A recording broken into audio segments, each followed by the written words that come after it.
Canadian Prime Minister Mark Carney delivered a speech at the Council on Foreign Relations in New York City, addressing a gathering that included former secretaries of state, intelligence directors, and major corporate CEOs. Reports indicate the address, delivered in a venue central to the shaping of American foreign policy, was characterized not by a defensive tone, but by the strategic use of data and humor aimed at the current administration's trade policies. During the meeting, Carney highlighted Canada's recent finalization of a comprehensive economic and security partnership with the European Union, described as the most significant offer the EU has made to a non-member state. In a statement that reportedly drew open laughter from the assembled foreign policy establishment, Carney credited US President Donald Trump with doing more to align Canada and Europe than any previous Canadian Prime Minister. Analysts view the reaction from the audience, described as seasoned power brokers, as significant, suggesting the prepared remarks and subsequent laughter signaled a rupture in traditional diplomatic dynamics and an acknowledgement of Canada's strategic shift away from reliance on Washington. The core of Prime Minister Carney's presentation in New York centered on a definitive pivot in Canadian trade and security architecture.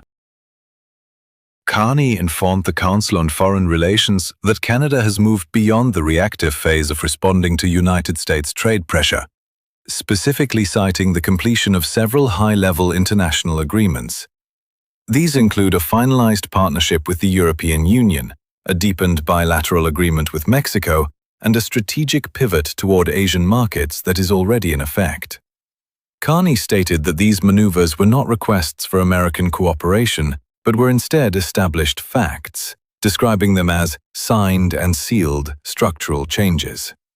The Prime Minister's strategy directly challenges the underlying assumption of the current administration's tariff policy, which presumed that Canada's geographic and economic integration with the US would leave the country with no alternative but to yield to Washington's terms.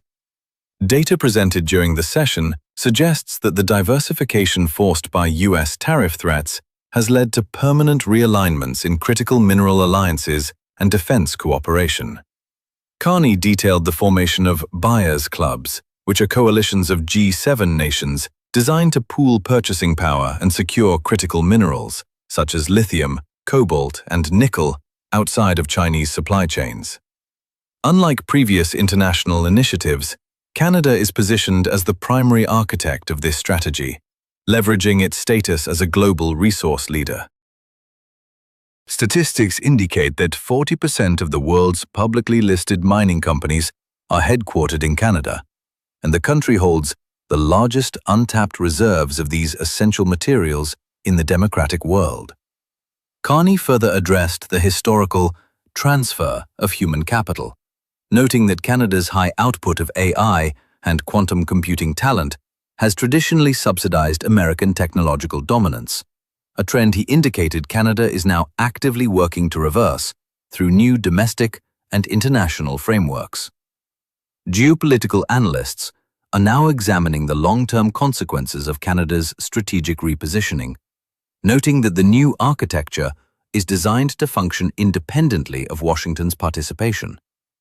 This framework includes the EU Security Partnership, the G7 mineral coalitions, and an Arctic defense alignment with Nordic and Baltic states.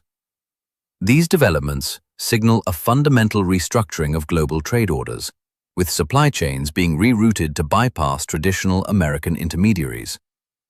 In the energy sector, Canada's natural gas and oil now have formalized, accelerated pathways into European markets, providing a primary alternative to Russian energy.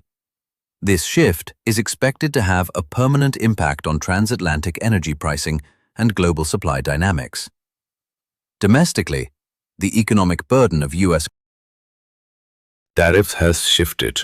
Independent analysis shows that American manufacturers and consumers, rather than Canadian exporters, are absorbing the costs of tariffs on Canadian steel, aluminum, and lumber, adding hundreds of dollars to the annual expenses of U.S. households. The future of the North American relationship now faces three primary scenarios. The first involves a potential US return to multilateralism, though from a diminished position of leverage, as Canada would negotiate from within its new global alliances.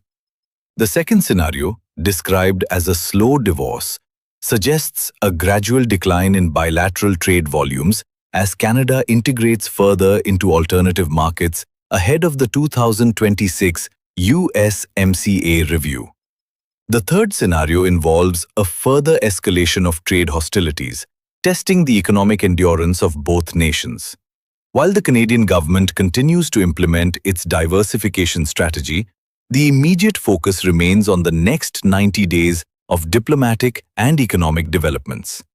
This shift in the northern neighbor's posture represents a significant departure from decades of quiet cooperation, marking a new era of Canadian autonomy on the world stage.